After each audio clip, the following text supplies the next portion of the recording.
I wanted to work as a nurse and with babies since I was a little girl. In 1990, I graduated from nursing school. I had 4 little babies. Up until about 4 years ago when this happened, my life was full of babies. On the 4th of July, I worked a double shift, and we were busy, and it was almost 1 a.m. before I was able to kind of wind down and leave. And I lived a long way from the hospital, and I decided I was too tired to drive home, and I needed to be back in a few hours to do the day shift I was scheduled for.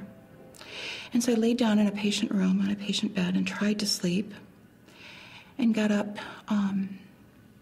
to start the next day. And at 9 o'clock, I met the patient. She was just a very young 16-year-old girl, and she was so scared. The plan was that they were going to break her water and start some Pitocin, and she was going to deliver her baby. Julie followed nursing unit guidelines designed to improve readiness of patients for anesthesiologists to give an epidural injection.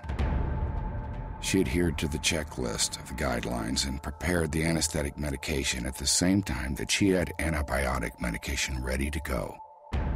A number of systems flaws contributed to Julie's absolutely predictable human error.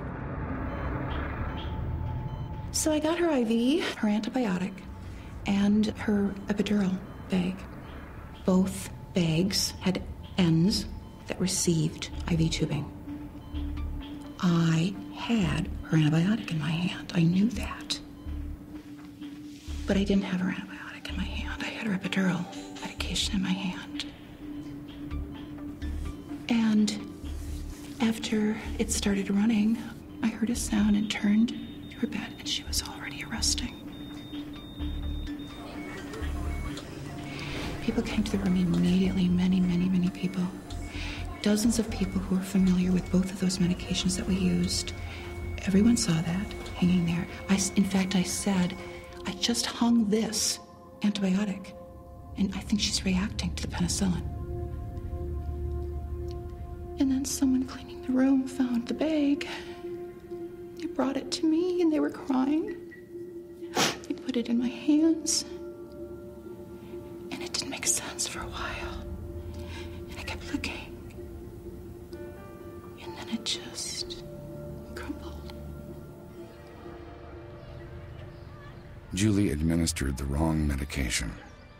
Fatigue, identical medical tubing connectors, similar IV fluid bags, and a suboptimal barcode process all spelled death for the young mother.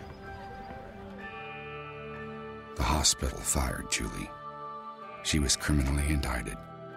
As a single mother of 4 and with no resources to defend herself, she had to plead a misdemeanor to avoid prison. What happened to her led to the development of the new National Quality Forum Safe Practice called Care of the Caregiver.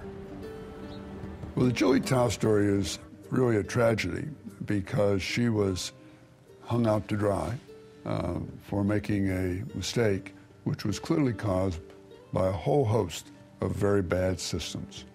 She was truly the second victim in 2 ways. She was the victim of bad systems as well as being emotionally a second victim. She was devastated by her error, as anyone would be. But in addition, she was the person who was the victim of these bad systems.